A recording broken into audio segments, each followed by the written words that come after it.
c'est Josefa Madoki, aka Princesse Madoki. Je suis chorégraphe, directrice artistique et je suis danseuse de walking. Let's go!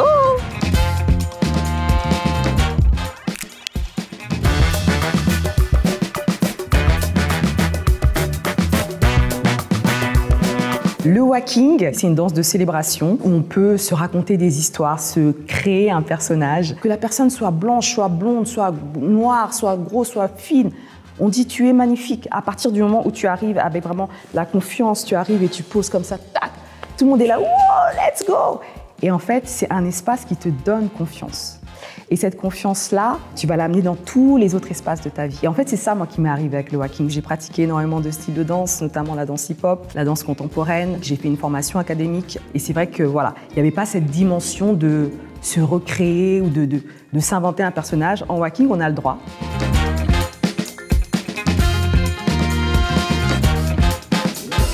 Le moment qui m'a vraiment fait connaître, c'est le battle Street Star en Suède, à Stockholm, en 2013. C'était l'un de mes premiers battles et c'était un gros événement de danse walking. Je passe toutes les étapes. Demi-finale, je tombe contre une danseuse japonaise qui s'appelle Yoshie Kodak, qui est en fait une de mes inspirations. C'est vraiment la personne que j'ai vue danser le walking, je pense, la première fois en 2005. J'étais même pas dans l'idée de gagner. Je me suis dit, je vais perdre, mais en tout cas, je vais danser ma vie. Ça s'est fait comme ça, avec une grande joie. J'ai gagné ce battle, à ma grande surprise, pour être très honnête avec vous. En fait, l'impact, il a été énorme. Quand on tape walking sur YouTube, c'est une des premières vidéos qui sort, alors qu'elle date de 2013.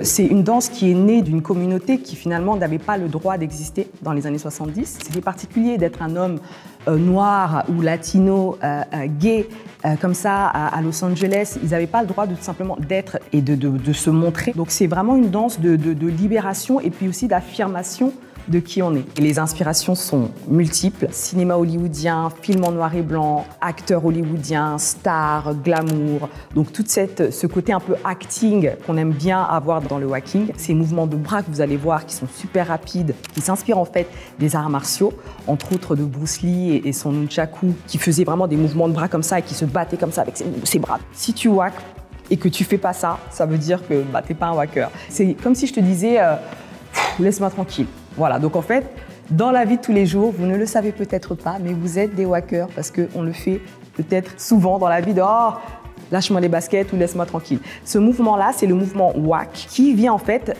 des comics. Quand ils se battaient dans ces dessins animés-là, donc tu jettes ton bras, tu jettes avec force comme si tu as envie de claquer quelque chose ou claquer quelqu'un ou gifler quelqu'un. Mon activisme à moi, c'est vraiment l'idée de ramener le walking dans des espaces où on ne l'attend pas du tout. Il y a beaucoup de gens qui vont décrire ça comme « Ah oui, mais ça c'est une sous-culture. Ah oui, mais ça c'est des trucs en underground. » L'underground, les sous-cultures, aujourd'hui, elles ont accès à des lieux comme des musées. Elles ont accès à des lieux comme des opéras. Elles intéressent les hauts lieux de la culture française, au-delà de juste l'aspect clubbing, au-delà de juste l'aspect battle.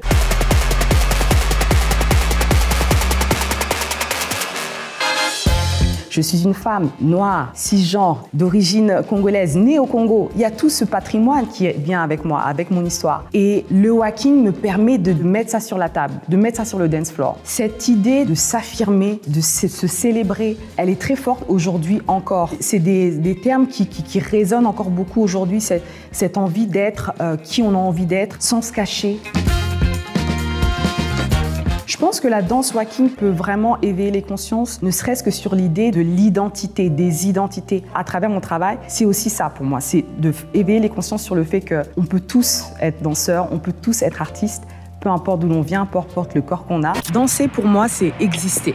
Wacker pour moi, c'est résister. Alors je vous invite à danser pour exister et wacker pour résister. Let's go!